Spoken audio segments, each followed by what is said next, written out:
Reading reorder paragraphs guided practice. Let's have a look at the first question. The answer. The very first thing that we do, we skim through the text. So at some point, students, education programs, lesson plans, meaning of lesson plan becomes lost. Reality is, however, often students believe. Okay, now we understand by skimming that this is something to do about education, about lesson plans, the importance of lesson plans, etc. Then the next thing that you have to do, find the opening sentence. And the first sentence that seems like a good candidate because it is independent. It tells that students are required to write lesson plans and the rest of the text is about that. And it also introduces students and education programs. So it's a good overall introduction to the rest of the text. And it's also a complete sentence in itself. Now, the last one is also a candidate. Often students believe that writing a lesson plan is only used in classroom setting. But now this is a very specific thing. If you put this first, then how do you then start talking about the academic process, about the lesson plans? Do you need something which gently introduces the topic? So that's why the first one is correct. Students are required to write lesson plans. The next, the meaning of writing a lesson plan becomes lost in the academic process. This is good to follow because first we say that students are required to write lesson plans. And then we say that the meaning that writing a lesson plan, the meaning gets lost. After that, the next sentence, so these two are in a correct order. Often students believe that writing a lesson plan is only used in a classroom setting. So students believe this, but the reality is something else. So that is the order between these two. And then you can arrange these two pairs. So this pair will come first because it has the leading sentence, and then you have the second pair. See, that's why we say that it is useful to arrange in pairs. It makes it much simpler. For example, once you arrange in pairs, then the combination that you have to compare with, so you only need to compare with one another pair. But if you were still looking at individual sentences, you'll always be comparing it with three other sentences. Okay? So focus on organizing this in pairs, divide and conquer. The next question, the answer, skimming through the text, companies implementing eco-friendly actions. This is not just the vague, it requires sustainable packaging. Okay. So this is something about companies trying to being eco-friendly and the things that they do that, whether it's a real effort or just an eyewash, something like that. It's easy to find the opening sentence here because the first one says implementing these eco-friendly actions. So which eco-friendly actions? The next paragraph begins with this. So what does this refer to? The third begins with an it. So what does it refer to? So that leaves us only with one. And also when you look at it, it seems quite good definition of what sustainable packaging is.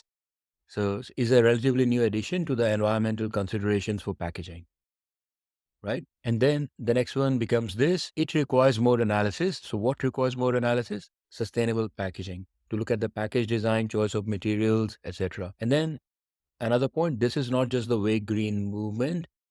So what is not the vague green movement? Sustainable packaging. And companies implementing these eco-friendly actions. So these eco-friendly actions, what are these? All the things that they do for sustainable packaging and all the things that many companies have been trying to include over the past years. So this one was quite easy and I'm sure you would have got the correct order. So let's go to the next question.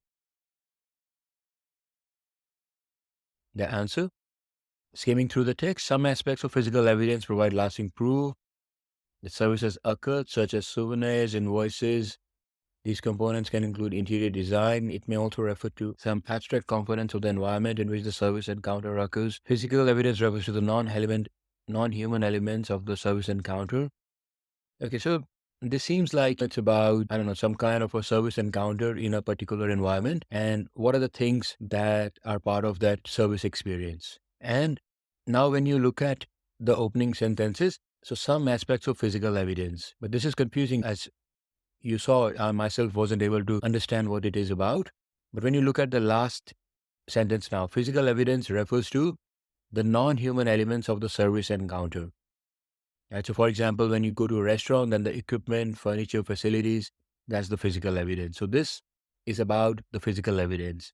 So that becomes my opening sentence. And it's talking about it refers to, and the sentence above, that also it may also refer to. So other than the non-human elements, it may also refer to the more abstract components. That is, physical evidence may also refer to the more abstract components. And then these components, which components? Abstract components. And finally, some aspects of physical evidence provide lasting proof. So that's like an additional information. But you can see how the first three sentences, they're tied together. And there's a clear link between them. Physical evidence refers. It may also refer to more abstract components, and then these components. So that's first. And then obviously the last sentence is as it is, it becomes obvious, where it will go. That is in the fourth position. The final question of this practice session, let's go. The answer: you tell the audience what you found out and you go home. Presenting your information is considered the final step. May discover was not reliable. However, you've seen in process of presenting and preparing to present, you uncover new questions. The research process is not linear, but a continuous cycle. Okay. So this talks about trying to find some information, researching for that, presenting to it. And sometimes when you try to present, you discover more information. So it goes in a cycle. So it basically talks about the research process. Now, let's see which is the first sentence that we can have. Presenting your information is usually considered the final step in the research process. So this seems correct unless there's a paragraph which tells us more about research process. So here, the last paragraph, it says the research process is not linear, but it doesn't really give us a clear definition of it. So that means the perspective that's being taken here is from presenting your information. So that this becomes the first paragraph. Presenting your information is usually considered is the final step in the research process. And when you are presenting, you tell the audience what you have found out and you go home. So going home and the final step that ties together.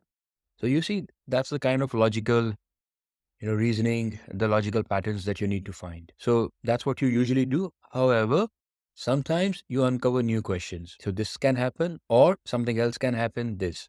And then based upon all of this, because you might find that a source was not reliable and you need to evaluate more or you discover new questions. So that's why the research process is not linear, but a continuous cycle. All right. So understanding the overall meaning, that's very important. If you can just understand what the passage is about, arranging them in the correct order, and especially the more difficult passages, the more difficult they are, the more important and useful it is that you try to understand the meaning. Because in the most difficult questions, it is mainly your understanding, your logic that will help you put them in correct order.